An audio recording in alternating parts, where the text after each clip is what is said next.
Hello, everyone. We are live. Welcome to the Starlight Council of Five Roundtable. I am Julie Sherwood, yourbesthopeswc.com, 13 sign constellational astrologer, amongst many other things. Just go to my website and you'll see all the stuff I do. Hello, everyone. We are live. Excuse me, I've got to mute that. Starlight. There we go. Feedback. I got to push all the buttons. Anyway, I'm going to turn it over to my colleague and partner in some of the other things we've been doing. Maria, take it away. Hello, everybody. Did you say yourbesthopeswc.com? I think you I did. did. All And it's right, right on my little window here too, so we keep it there. cool. We're all each other's biggest fans here. So I'm Maria Shumacher. I am Vian at Venus-13.com. I do constellational 13 sign astrology and a little bit of witchcraft on the side, which is fun, my lifelong kind of thing. You can find me on Facebook in a number of places, but mostly venus-13.com. All right, River. Hello, my name is River of River of Stars Astrology.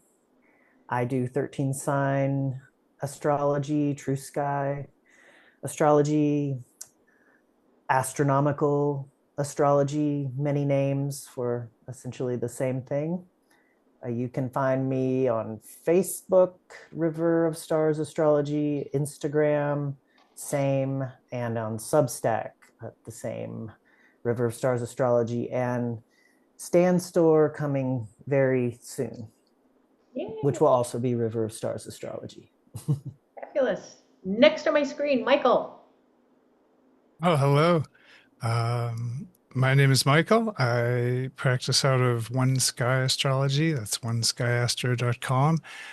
I guess I keep a pretty low social media profile. I'm on Facebook, and you can find me in the Radical Astrology group. Um, and I have a YouTube channel at One Sky Astrology. Yay, Yeah, fabulous. thank you. And Ms. Verone.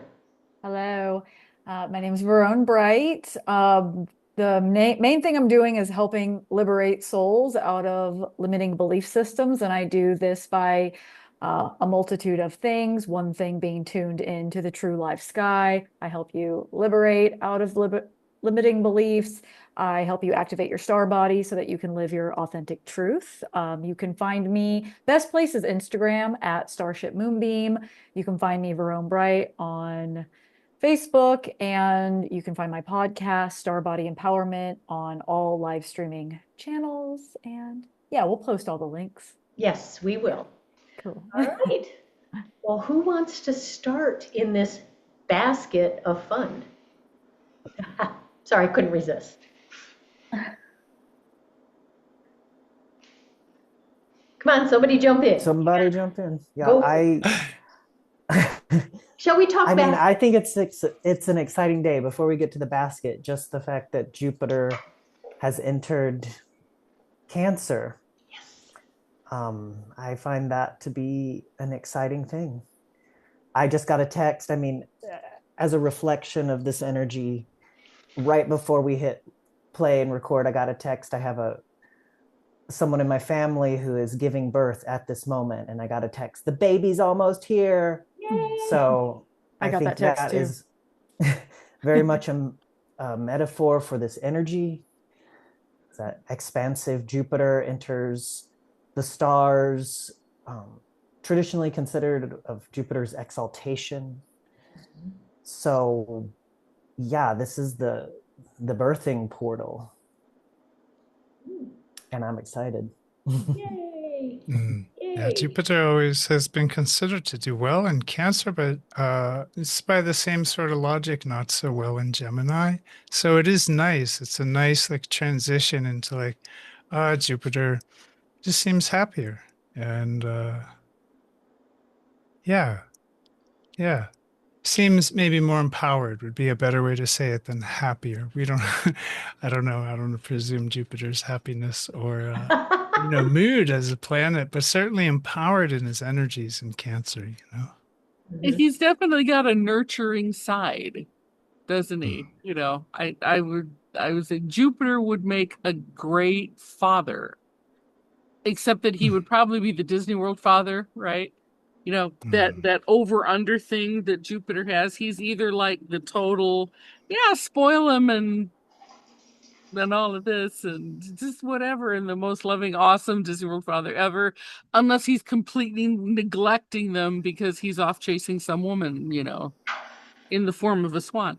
So over under in Cancer could be a little narcissistic neglect. And it is good to talk about the energies at both ends of the spectrum, right? How to keep that energy in balance. Now, I have to say, as a strong Gemini chart, I kind of liked him in Gemini, but the downfall of that for somebody like me is I want to learn everything and I want it all now. Yeah.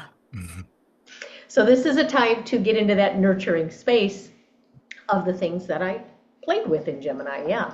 So it's a big shift. I think Jupiter going into the constellation of Cancer has a lot to do with receiving. That's what I've been really tuning into as a person who loves to do stuff as a default. I've been practicing just opening up to receive, because how are you going to receive anything if you're always learning, if you're always doing, if you're always figuring out, if you're always overing? So I've been taking this time as the ingress of Jupiter into Cancer of just like walking around, being in nature, just opening up to receiving, knowing that abundance isn't something we have to wait for, that it's all around us all the time. And like, even with the breath, like inhaling and exhaling. So I think this is a good time, and it's a good practice to work with receiving, because a lot of times we block the reception, we block our abundance because we're too busy filling in that empty space. Yeah, and Cancer, divine feminine energy, right? It's as opposed to Gemini with divine masculine. It's giving that receiving energy. Well, and water, yeah, Water. the receptivity of water, trying to Pisces stuff. And even though Jupiter's sort of associated with Sagittarius as a sort of like quote unquote fire planet, he gets that sometimes. I think first of all he's a gas giant, and second of all,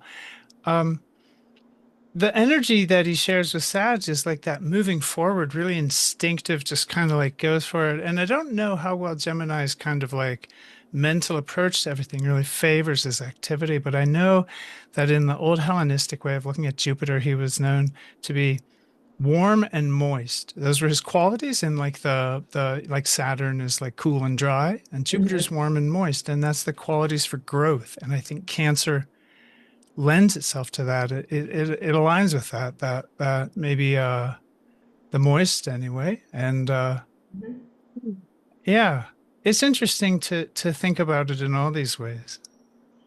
Well, it's interesting you say, I want to see how many times we can say the word moist, warm and moist, because, I've been getting a lot of information about the fifth element of ether and how it's a different way to like move about the cabin, right? So we have all these senses to us, most senses we're not even using all the time. I truly believe we're a field of intelligence. We're not just like these single bodies. We're an entire field picking up on information all the time, whether we're aware of it or not. And so really working with that like other element of ether, which makes me think it does have like a moist quality to that, and being able to, Jupiter's all about expansion. So instead of just maybe pushing forward, you're expanding like your field of understanding, you're even growing, what's already there. So I like that. I've never heard the planets described and like whether they're like wet or dry. I haven't thought about that.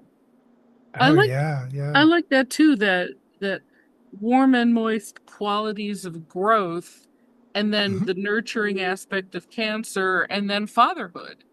Yeah. Of course, there's just something about Jupiter and fatherhood this go round of Cancer that is standing out to me. I wonder if anybody else has that sort of exploring qualities of nurturing and supporting growth from the masculine side. Well, the ingress occurred, yesterday was Father's Day. So Yes. that's There it is. the ingress. So I think that's pretty interesting. Mhm. As far as, I don't know, I suppose that's just the United States that celebrates Britain, Father's too. Day, but where? Okay. Britain. Mm-hmm. But yeah, I think these things are interesting, these Yeah. synchronicities. How long is he staying there? We were talking about that in the green room. So Forever.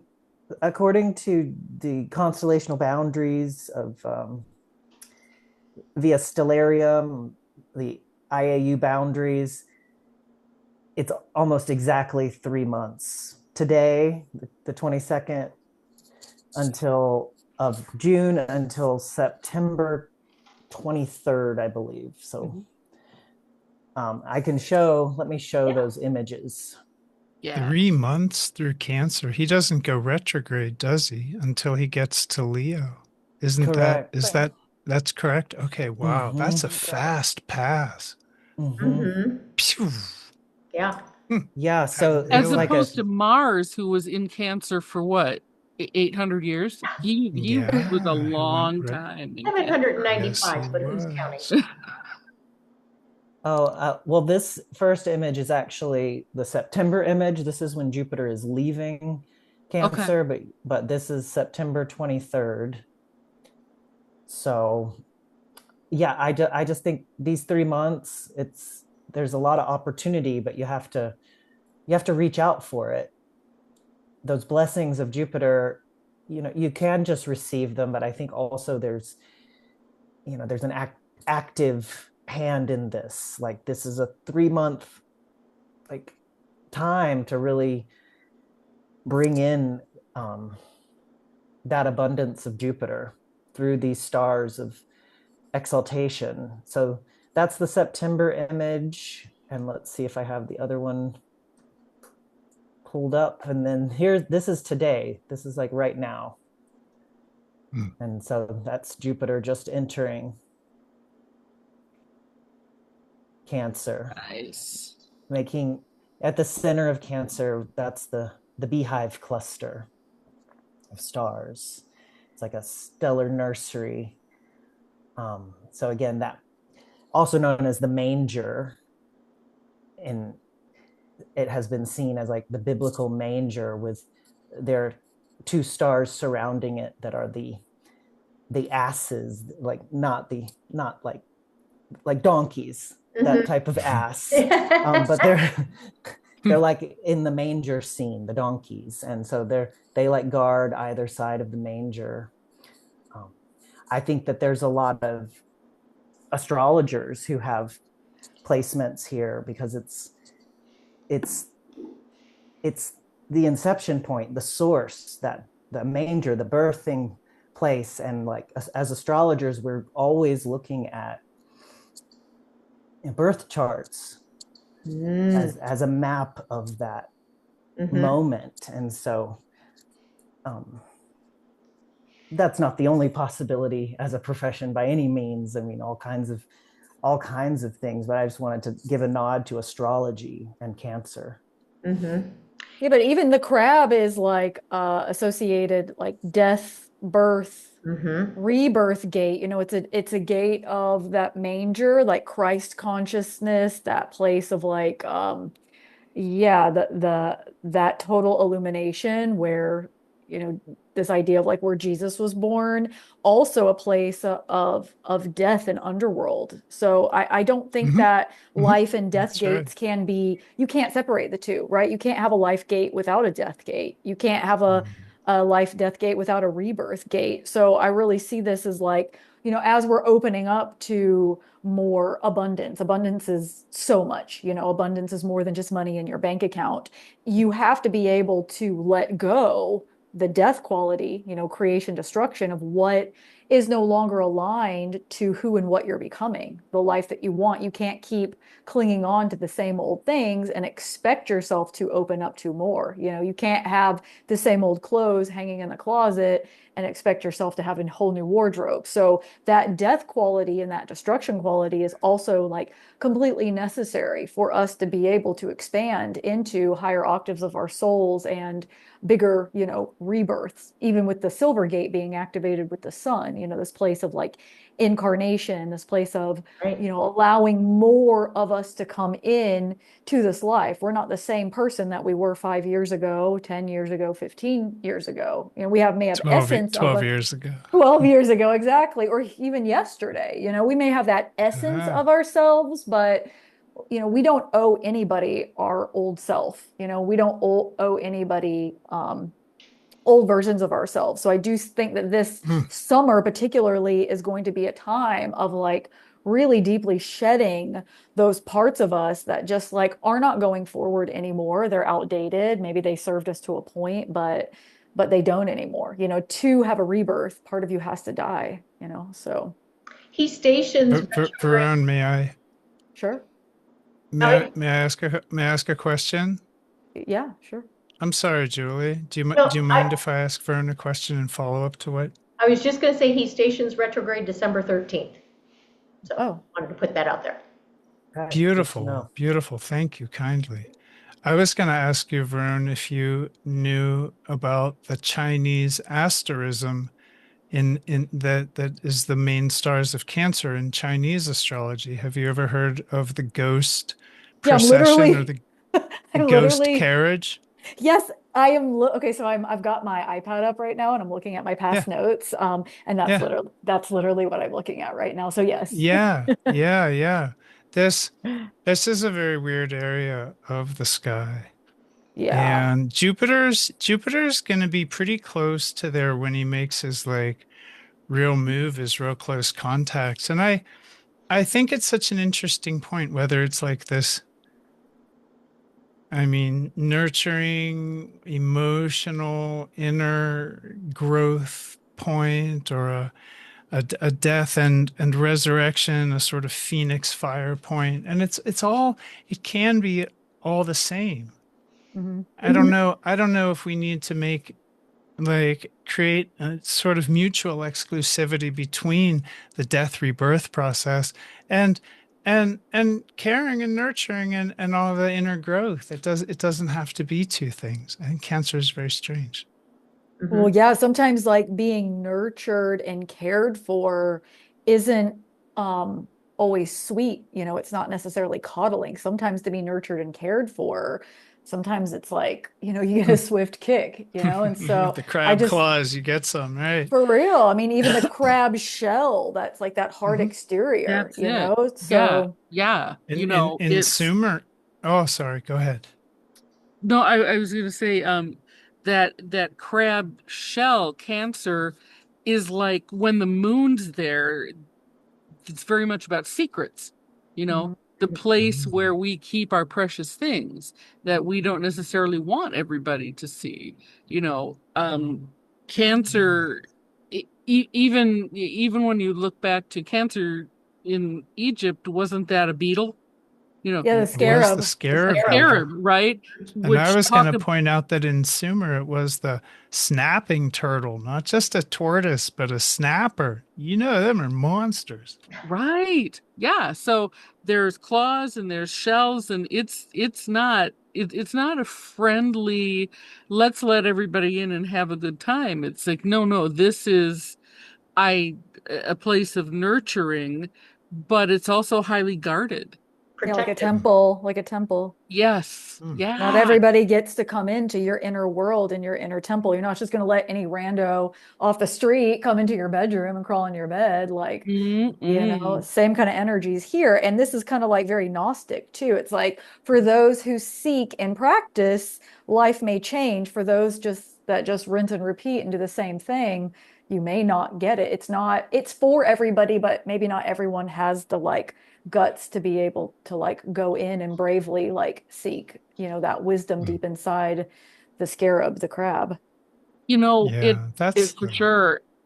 Cancer, there's also again, whenever there's like a lunar transit or Mars transiting through, there was big for this, a clean out.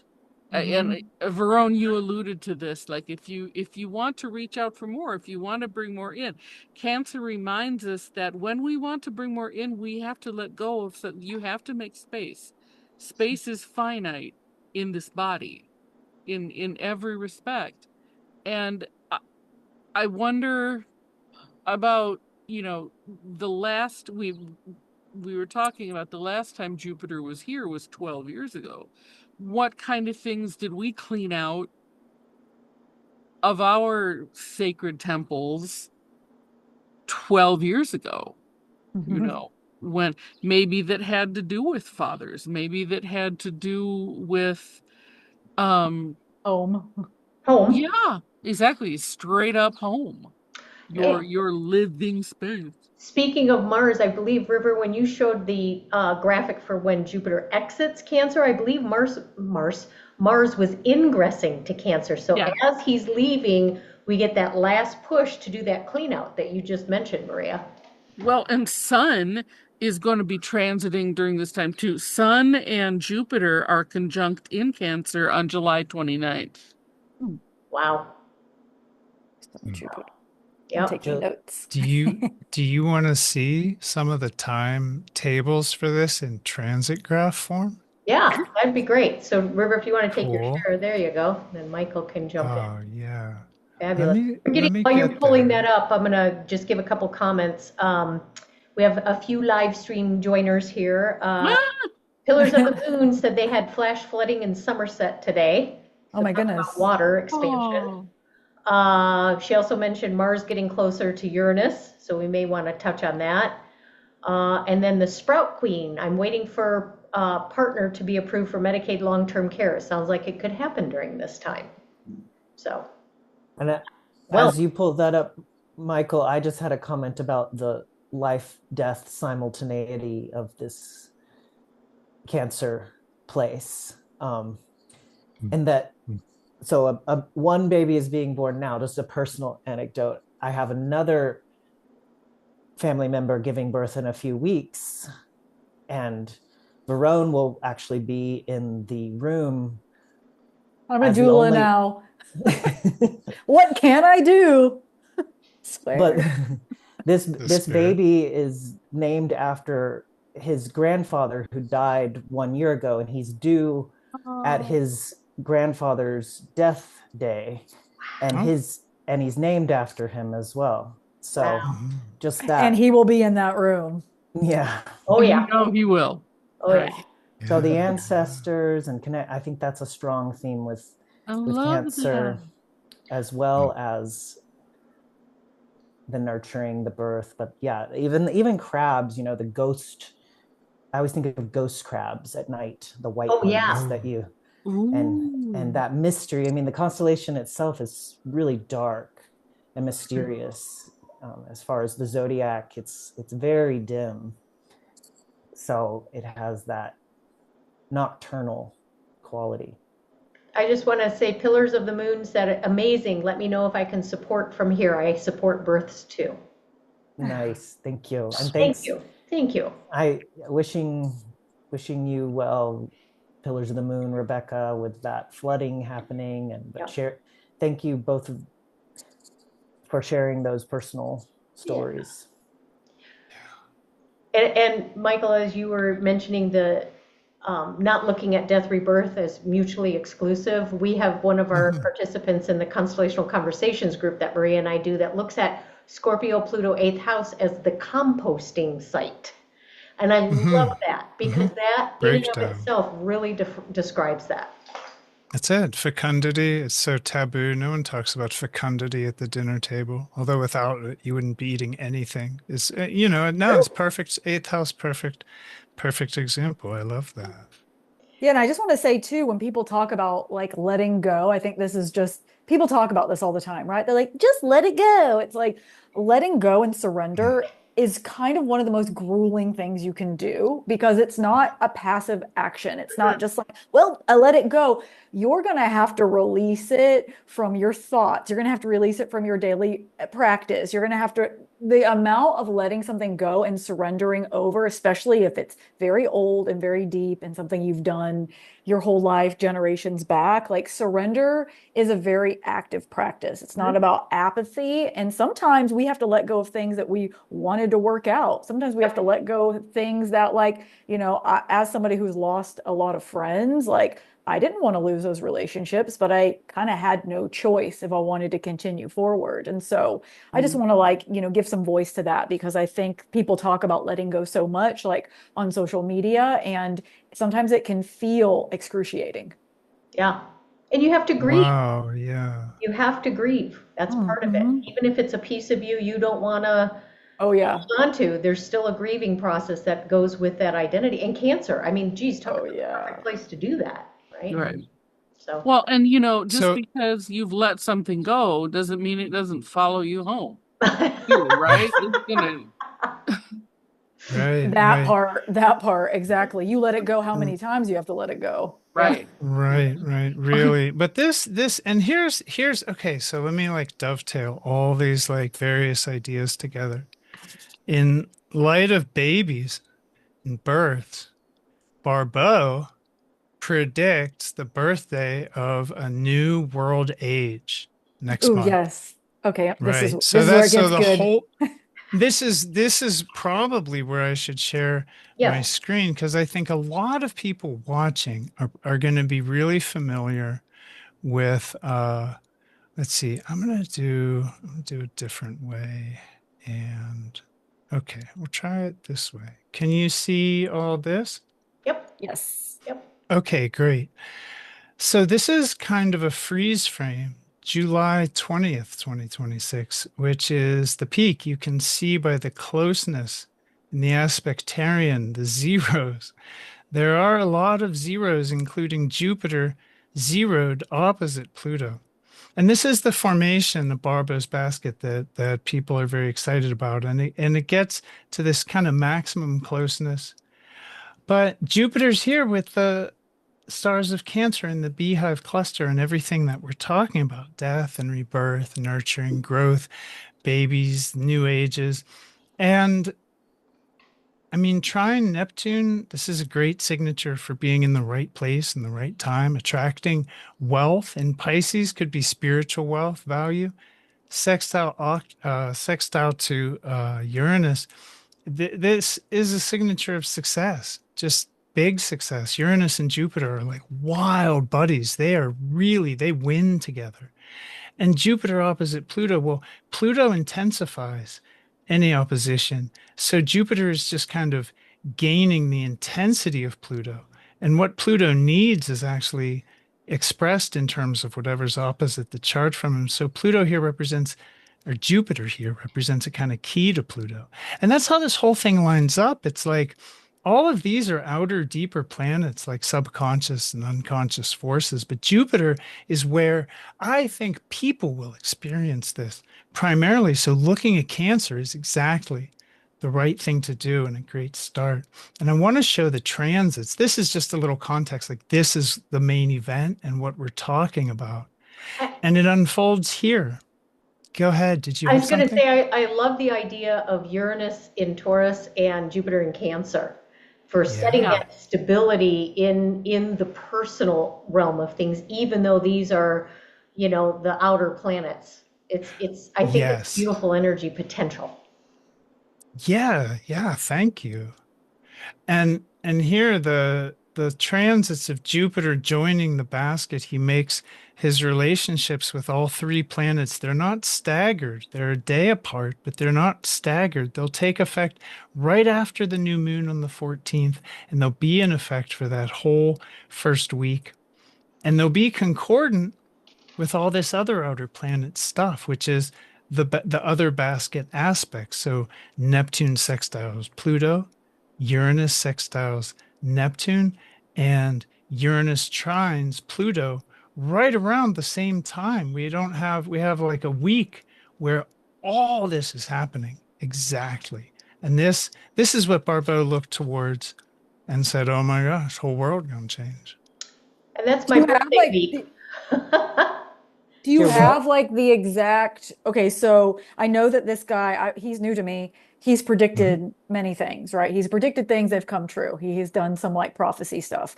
Okay, okay, And, I can give exact details on that because there's and only like what three he things he said. predicted. Okay, Yeah. he's only predicted three things. Well, yeah, he's famous. He's Okay. well famous for two correct predictions. One later in his life, and he was born in the 1920s. So he didn't live to see all his predictions, but he did predict later in his life that there'd be a great change to the Soviet Union in 1989. That was the essence of his prediction. Fair, I mean, fair to great.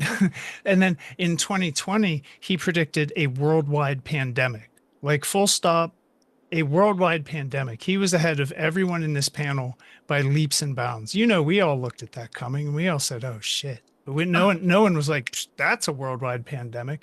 Barbault was. He did say that, and he looks at the Barbault. He looks at this basket and is called Barbault's basket because his prediction for this is that the world will transition from one world age to a new world age. And everyone thought the age of Aquarius was coming. And the more correct he proved to be, everyone kind of got real excited about this. And the tropicalists might think it's the age of Aquarius, but I think we all know at this point, since this is next month, a little something different might be around the corner. So he said that this like one world age to a new world age was happening July of 2026. That's correct. Okay, so I just found out about him. This is new. Like I didn't know about any of Great. this. This is like almost brand new information That makes your to perspective really me. valuable. And What do you also think? this like him predicting this new world, like today was, I found this out today. So it's Never too interesting late. because my guides, what they've been telling me, that we are, this is, take it literally or metaphorically, that we are actually like passing through this, almost like passing through the eye of a needle. And there are a lot of quote unquote timelines that just cannot go forward. Things that are limiting us, things that are heavy, the ones that hold on to it, you're just going to get very, very pressurized. So it makes me think of like there's Pluto opposite Jupiter. That's going to be pressure. If you can't expand in the ways in which you can't expand, or you're gripping onto the things, it's just going to be more pressurized and more pressurized. So almost like I've been wondering, are we passing through like a photon belt? Are we going through a wormhole? Are we going through a portal? Whatever words. Like a birth canal. Like a birth canal, yes, and moving Cancer. through. Exactly. And it's so interesting since, like, from my perspective, I got asked to be a birth doula. I'm not a birth doula. Like, what's going on? Like, I'm working with a client right now where we're doing something called like a rebirthing series. So I just find that to be really interesting. And that this person that I found out today predicted this. And so, I just feel like next month, not to put too much pressure on next month, but like, stay focused on like what you actually want,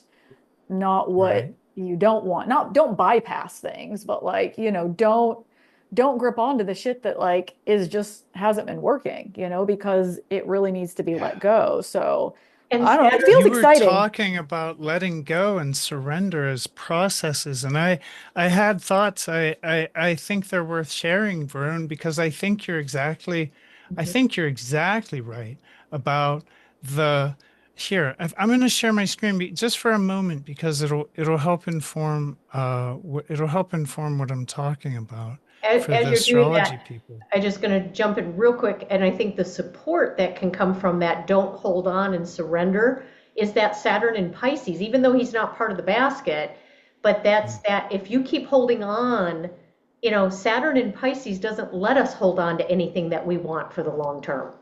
We have to surrender to how it unfolds.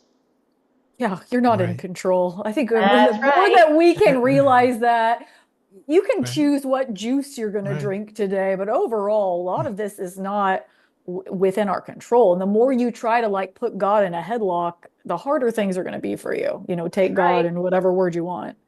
Yep. Right, right.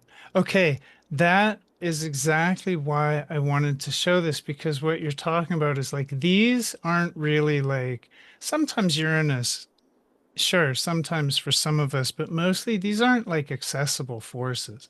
But what these are forces of deep change in the world. Like take Jupiter and forget him. And before we got there, to adding Jupiter, these three planets are going to be zeroed right now anyway. And this is like a huge, just restructuring, just totally, totally different outer world thing. And it's confusing and it's challenging and it's turbulent. It's change of a turbulent nature for many people. And that is where I think a lot of people who aren't prepared are going to see Jupiter like grow these factors. Jupiter has the potential to really blow this process up, but by the other side of that same coin, Jupiter is where people are going to experience it because Jupiter is more personal. And all of this, the success, the inspiration and being in the right place at the right time, and the intensity of transformation, change, and inspiration can actually all inform Jupiter. Like this all goes both ways. Just like Jupiter will expand the effect of this basket, we are going to reach a tipping point in this change process. And that is going to be a total distraction unless you're focused on this inner aspect of it. And to that end, Verone, I want to co-sign everything you're saying about surrender. And I want to add the observation that surrender is indeed a choice and a process. And what it is the recognition that we are fighting, and it is the cessation of fighting. So we have to identify, in order to surrender, you have to be engaged in conflict. You don't surrender out of like, oh, there's no problem, and I surrender. But if you surrender, you're saying, okay, there is a conflict I'm engaged in, whether it's defensive, offensive, or some other nature. And you're saying, I put this down. For a lot of us, it's a stone in our heart with some bad name on it. And this is an opportunity to put that down. Forgiveness isn't for our aggressors or our oppressors or our violators. Forgiveness is for us so that we can move forward in life without that leaden weight. And this transition is allowing people at the level of their own dreams, hope, Jupiter trine Neptune, to engage in an inner Cancer rebirth. Like the phoenix of all this is so real. The potential, everyone hearing this can skip my next month lunar cycle video. You just heard it. Stay inside, but I mean it, stay inside and you'll be fine. So that's my astrology report. I mean, we're in the fire horse year, the triple fire horse year. So back to the Phoenix part, it's like, the flaming Pegasus. Things are also moving very fast. So when things are moving fast, it's important to slow down. Like when the energy is like going quickly, like you need to be able to slow down so that you can be intentional. We don't owe anything urgency unless like you're in a true burning building. Like you need to like slow it down to be like, okay, I'm going to pause and I'm going to be like, does this actually align to who I am and where I want to go? Or am I just doing it out of that old operating system? I just acting out of like the old nervous system reacting, So I do think that the ones of us who have been doing this inner journey for like, I don't know, what has it been? Decades. 3 million years now. 3 million years. I do feel there's lifetimes. There is a payoff. I do think there's a quantum tipping point internally and externally. And there's too many people that we can't see all the people doing their inner work. It's invisible to most of us. But I do feel like that tipping point is all of that deep compost that we've all been doing lifetime after lifetime, generation after generation. And things are going to like, just like tipping this glass over. It's like, it's not spilling. And all of a sudden it's like everything changes. And I really think it can be quite instantaneous. It's like a build, and then pop. This is why, again, it's important the fact that, if we look back at the Barbault's basket thing, that Cancer is not in Leo, right? No. We're not in a sun sign. We're in a moon sign. We're in the moon's home stars here, right? We're at the bottom, at the IC, we're at the mysterious. And River, I would love for you to expand a little more on that underworld part and the reaching for, there's the receptive, but also I'm going to put my hand out for it to receive. Would you expand on that thought a little bit for us?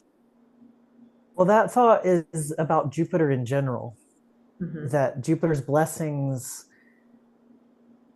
can require an active part on all of us to engage with the opportunity rather than expecting it just to come to you. It can come to you, but I think that there's like a reciprocity with Jupiter. So that's one thing.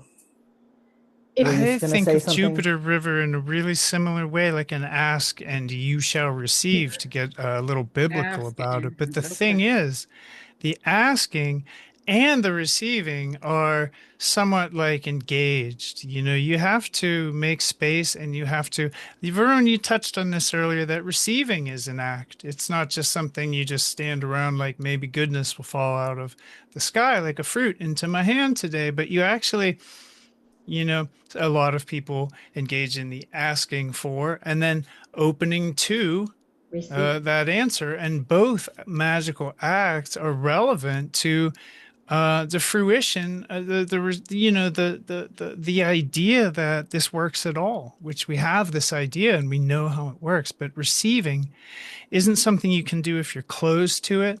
And Right. if you're just not like, no, if you're not actively open, I don't know what you're going to receive. It, I wanted to touch I'll on leave it there. two things on the Barbault's basket. One, you were mentioning that the one predictor was the 1989 Soviet Union, and then 31 years later, we're at the pandemic. But then our next basket's only 6 years later. So it's interesting how that iteration was so far apart and then collapsed.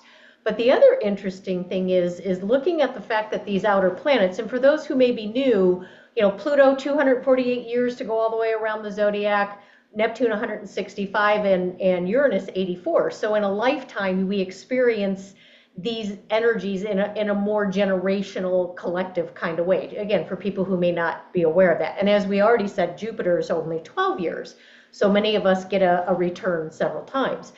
Interestingly, it plays into this new world age transformation and the fact you've got these three outer planets doing all this conversational work with Jupiter in the stars of our roots, our ancestry, cleaning up all that soul trauma, SOUL trauma. These outer planets are helping us to rebirth in those stars of Cancer. And we have to, as Michael said, we have to expand into that receiving. There's no coincidence on this, and I'm sorry, tropical people, but it doesn't work for you. Just saying it out loud. Yes, that's it. I mean, we've got Cancer, Taurus, Pisces, and Capricorn in the real. We do not have Jupiter and Pluto opposite each other in Leo and Aquarius. Nope. That would be a completely different animal. And we certainly don't have Uranus in Taurus. I'm sorry, Oh, he Uranus is. in That is. Gemini. Yeah. We Yeah. do not have Uranus in Gemini. We just don't. And Neptune is in her home star. So it's just this is where and I think that's going to become obvious, maybe like super obvious during these 3 months when people are like, this just really doesn't feel like Pluto and Aquarius, y'all. I'm like, that's because it's not. But And we have the nodes in Leo Aquarius. That's what people are feeling. I agree. Yep. Ooh, something I just read about the basket, it's also called a cradle. And I just think that that's really perfect like that because better. we're working with the manger of the beehive cluster, which like in the manger, there is the cradle, there is like the birth of like, quote unquote, Christ consciousness. And I just, everything is always connects. No matter what system you look at, like for me, I like looking at a whole bunch of different systems because like my brain does that, and everything is always connecting together. And astrology is never this one isolated event. It's like a story that's unfolding, and so I just find that to be really cool. We're remembering that we are co-creating this reality. We're remembering that instead of just being like, here's the system, we obey, this is what we're told to do, put your head down and like do your grunt work. No, like you get to a point, you're like, wait a minute, I actually can ask for more. Wait a minute, I can live a life I love. Like I don't have to just do the same thing that the parents did or the grandparents did. So I love the cradle of like, the rebirthing something in this manger scene of the beehive cluster, that cool place in the middle of the Cancer constellation of, I think it's like 1,000 stars. Is that right, River? 1,000 stars, something like that. Sounds good to Sounds me. good. I Oh, know well, it's a okay. lot.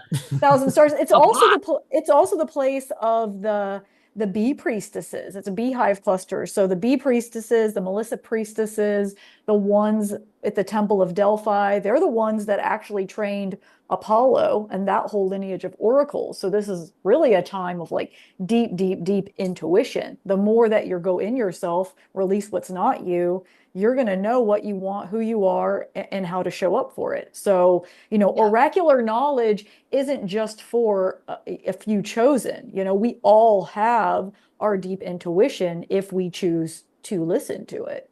I think this is a good time to tune in to yourself. Yeah. Myself.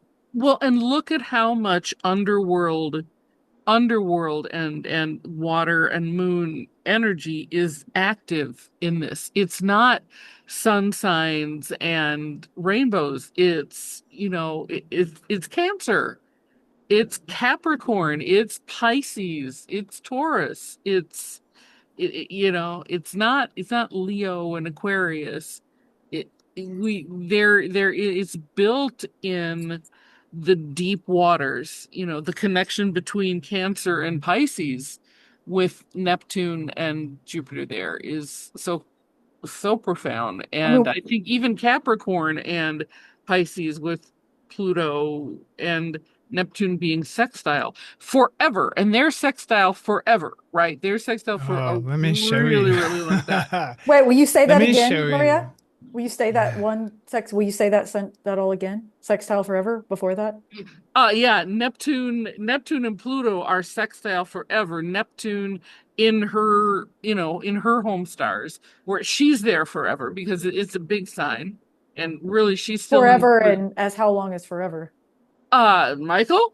Well, we say Forever. forever, how long For is that? forever, Verone is a matter of Neptune sextile Pluto beginning July 25th, 2026, Mhm. and extending to the last contact April 12th, 2031.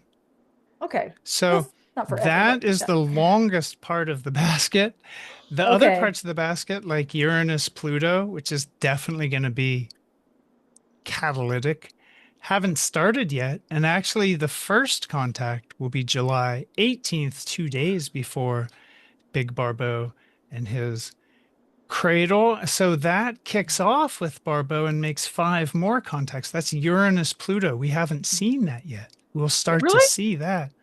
Yeah, haven't seen it yet. We And that haven't Terms of goes hasn't for the that how been long? in hasn't that been we in double saw we sextile saw a sign? 0-degree relationship in 2025, but it makes first contact July 18th, 2026. We haven't Until seen it. We've when? only seen it be in degree. So Uranus trine Pluto is 2026 to 2028. It'll go through Oh, summer 2028, 2 okay. years of Uranus Pluto. And then Uranus Neptune, we're going to hit the middle, the crest of. We've already had 2, and we'll have 2 more, and that'll be over 2027. So until 2027, Uranus Neptune, things are weird. Until 2028, Uranus Pluto, things are going to change right under your feet. And until 2031, yeah, Neptune Pluto, that is like spiritual clarification and all kinds of finding the path and purpose stuff. So And this that's basket's going all. to be basketing for a while. Well, it's going to catalyze processes that are going to be in effect. They're going to, especially Uranus trine Pluto is going to be in effect. It's going to start with the basket and develop from there, while so will Neptune Pluto to some extent. sort of also, it looks like July 25th, they'll make their first contact. So the basket really kicks off this 2 year and what's that, 5 year Yeah, process. 5 year. Mm-hmm. Yeah, Forever. and it marks the peak of Uranus Neptune. So it's going to be highly strange. We know it's going to be strange AF, and it's going to take the world on a run, like we were trying to walk a Saint Bernard or something.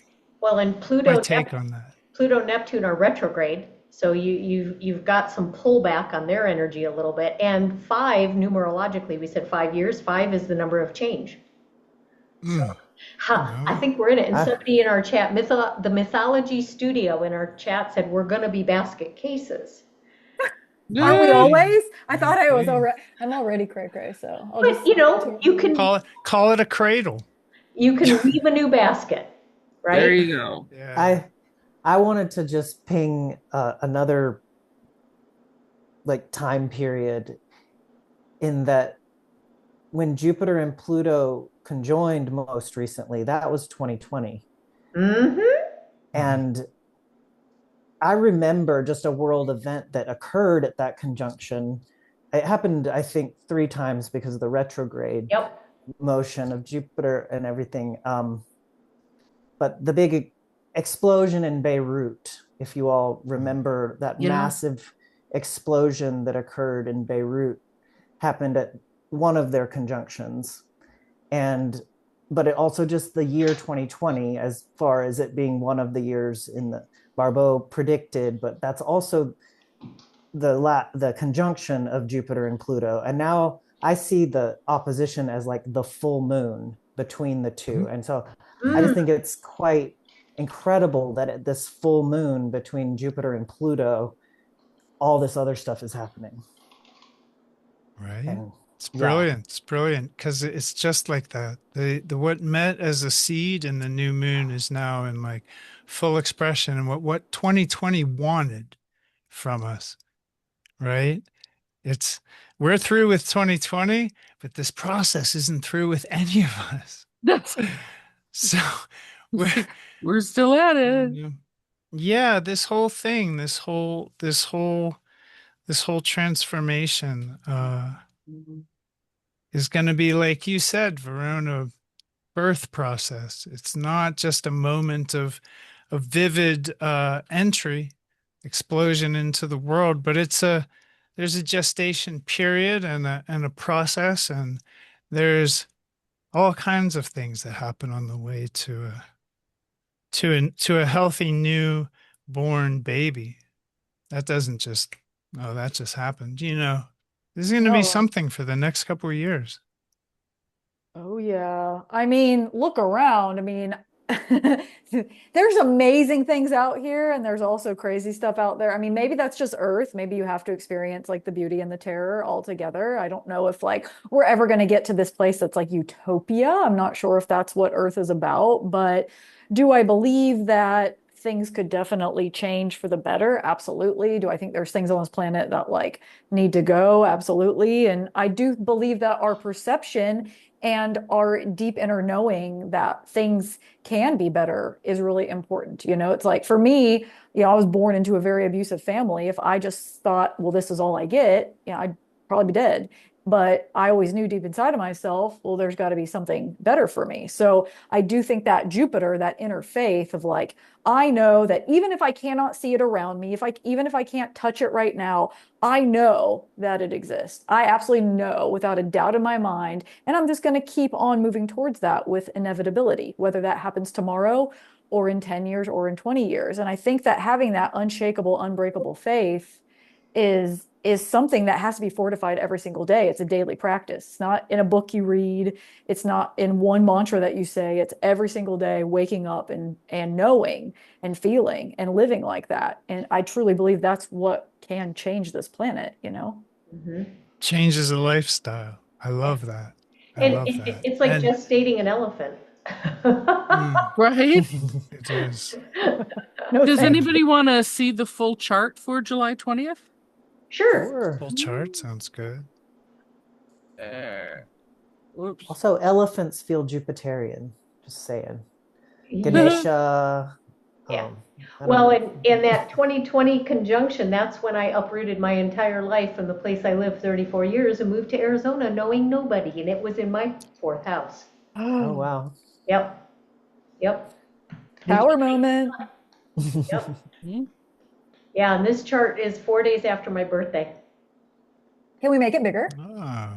What, my birthday or the chart? Both, you know, the chart. There How's we that? Yeah, that's better. All right. Oh, can I make my screen bigger? Yeah, okay, there we go. I'll make me bigger. Yeah. Yeah, the sun will be applying to Jupiter at that point Uh-huh. Yep. The sun will be in Cancer in Cancer.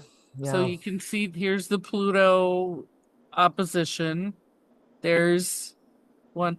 Now Micah, I thought that these three have been in that double sextile trine relationship already. Well, So with retrograde, they may have been. yeah, Uranus had been in a trine relationship to Pluto. Not exact contact yet, but Not they exact. have been in a 0-degree trine, very close, and then moved out of it. Gotcha. I can, if Didn't you would quite like get there to, and then didn't. exactly, not exact contact. If you'd like to see the transits, I'll send them to you. I could put them on the screen again. I or would- just put, Yeah, that's cool. I completely believe you. But those cool. that you show were the exacts. Okay. Yeah, those Also, X's, right. Mercury retrograde is going to be with Sirius at this I know, time. I was looking at that. Squaring Yeah. the moon. Really? Yeah. So Really? applying to Sirius, yeah, definitely in the orb and applying. So And Black Moon Lilith is close to the Seems vertex and Ophiuchus, which is interesting. Mm-hmm. And asteroid Lilith is right on the gate, Yeah. Oh, yeah. right on Look at Betelgeuse, that. right on the Orion's belt. Across, we've got a Lilith opposition like this whole time. They're opposite each other too, which is super interesting. Yeah, Hmm. Black Moon and Lilith asteroid, for those who may Yeah. not know when we say Yeah. Lilith. Oh, and then we have Chiron just about to leave Pisces soon. Yes. And it is And you're not listing, in Aries or Taurus, people. It's not ingressing into Taurus. Go use your sky. Sorry, can't resist. Did I say I have a Yeah, Gemini heavy chart?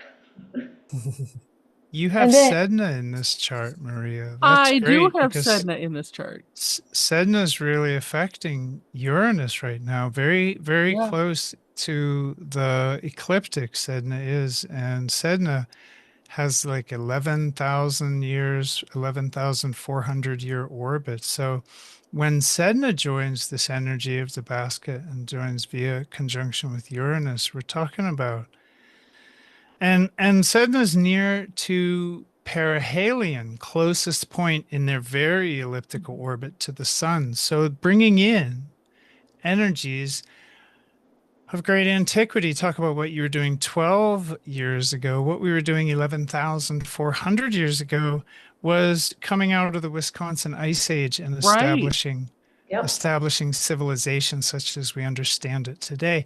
And all of this is inseparable from Uranus and this change that he represents. Mm-hmm. Well, and we talked about that in our last roundtable. So if y'all missed it, go catch the replay. I created a playlist called the Starlight Council, so you can go catch it there if you want. But we did talk about that 11,400 years ago. So Sedna joins the basket. Yes. In essence, yes, and Yeah. closely. She's not like it's off in distant northern or southern constellations. She's close to the ecliptic in the high 80s of Taurus. Yeah, because she's like the closest she is on her like orbit, like she is to the sun. So yeah, that's so interesting because back to the civilization piece, right? So if we're getting like a new civilization, a new Earth, like things that people say, that would make sense that something so old, bringing this old energy back around from when maybe civilization kind of first begun. It's like, hey, are we gonna do the same thing? Or do something different? Like, I love that. Yeah. Yeah, I would argue that modern civilization, such as we think we understand it, began like roughly roughly related to that time. We do have tepe sites that indicate that people were already fantastic builders, Yeah. and they were capable of great. So we don't know. We also know the human fossil record goes back about 300,000 years. So there's no real reason to think that for 300,000 years we just we're doing stupid cave stuff like bonk and drag. But probably then we discovered civilization. We may even have been created and gifted civilization from the very beginning. So, like, I want Oh to just yeah. remind everyone that it's all crazy. And when we think in great spans of time, just to remember that the historical record has a lot more questions than answers. So, nonetheless, 11,400 years is a serious long time. It's a real cycle, and there is reason to believe that it did correspond with a great cycle, a great geological cycle. That's right around the time of the Younger Dryas, wasn't it? Mhm. Okay, thanks. 12,600, I think. Okay, perfect. That's close enough. If we're I'm going to ask a question. I don't know if anybody has the answer. I don't even know how to ask this question. Is okay. So I think you just said something, Michael, where like maybe we were gifted civilization. So I kind of want to like spring off of Oh, that instead sure. of, because I don't believe that it's just been this linear thing. Because I look outside and I see Taco Bell and I see KFC and I'm just like, what happened to the beautiful, ornate, architecture that nobody knows how to even make anymore? So I'm just wondering if there was any kind of astrological happening in the past where it seems like maybe like our star ancestors came down and were like, hey, we're just going to like download you or activate you with this wisdom so that you know how to do something that maybe you had amnesia to before. Does this make sense if I ask a question like this? I think they just left us cats. And then they just left cats, and that's my answer. They didn't. I don't know if they still communicate directly. They Okay, there certainly don't wasn't talk to any, me. there was no kind of looking back into the past charts of like the ancient charts, was there any kind of configuration that looks like we were kind of like Mm. almost like our God particle was like turned on or something? Mm. I hear you, and I made a video about installing long-term ephemerides in Stellarium, and I've looked for stuff like that. I've never seen it. I've never seen like an Okay, origin point or like one critical like Big Bang in astrology. Nope. okay, okay, all right. Just wondering. Thank you for that. It's an amazing question, and I love it. Our own research project. Yeah, I mean, Uh, although, I don't know. the transit of Sedna Yeah. could be that thing, that sort of, what do they say, Planet Nine, that was like Oh, the Mm, like last yeah, time yeah. Like that planet Nirubu or came something? by. Yeah. The last time That'll that have to planet be came our by, next. mm, maybe it was That'll have to Sedna. be our next one, Planet X or Nibiru, That's it. whatever the Oh wait. theoretical Oh planet that well, they. hold on. The Oh, hold Anunnaki, that thought. I have in my notes. Hold on, I gotta go back to my notes. Where did it You say? should read Julie's notes. Her dogs are tearing her living room up, and we got a time. We The got a crab time to occupied wind the most down northern mourning. section of the ecliptic called the Mulipin, and it was also called the seat of the Anu. There's something about all of this. I don't have the answer. Maybe I'm not going to go back through a million charts. It would be like the guides would have to just tell me a date and I'd look it up. Rabbit hole. Love But it. can't go down too many rabbit holes. But yeah, that like, where did we really come from? I think this goes back into like a deeper kind of philosophical question is like, like, what is evolution really what we think it is? Or like, are we actually like star beings? Or I Yeah. like to question everything because, like, to me, everything's up for kind of like debate. But yeah, Well, anyways. then this is why we need another council. Maybe like right around the 20th, when the weirdest is at its Ooh, weirdest, we yeah. go and we visit this topic. Like, okay, so what about Anunnaki and Nibiru and all of that? Yeah, and make it like Let's do something it. that can even be like, seen in a chart. I love when the woo woo becomes very kind of like Well, then scientific. let's do it, guys. Let's get our woo-woo on for the next few Next, weeks, and then we'll come back in late July and it's get woo weird season. and get like It's woo super season weird. for the That's next woo 5 years. season. It's woo season, There so you we'll go. have Yeah. time. We'll have time. One of y'all gets to keep Cool, track of that topic. Okay. cool, cool, Got it. cool. Okay. Cool. Fabulous. Let's close Well, out, guys. Yes, I've Yeah, got let's two wrap it up. puppies protesting loudly, speaking of animals and energy. So we'll call it good here. And thank you to all who joined us. We had a few live folks. So go check the chat out if there's questions. Again, Julie Sherwood, yourbesthopeswc.com. The live replay will actually be posted on my YouTube channel. Ms. Maria at Venus-13.com. River, go ahead and speak. I can't talk. Yeah. River of Stars Astrology, Substack, Facebook, Instagram. There you go. Michael? oneskyastro.com. Beautiful. And Ms. Verone? Starship Moonbeam on Instagram, or Star Body Empowerment on Spotify. I can't talk either. It's the Cancer energy. I'm like, anyways, we'll post the links. All right, everybody. Thanks for joining us. We'll catch you on the next roundtable. Please share, like, subscribe, do all that stuff, because we want to get the word out. All right. Thanks, friends.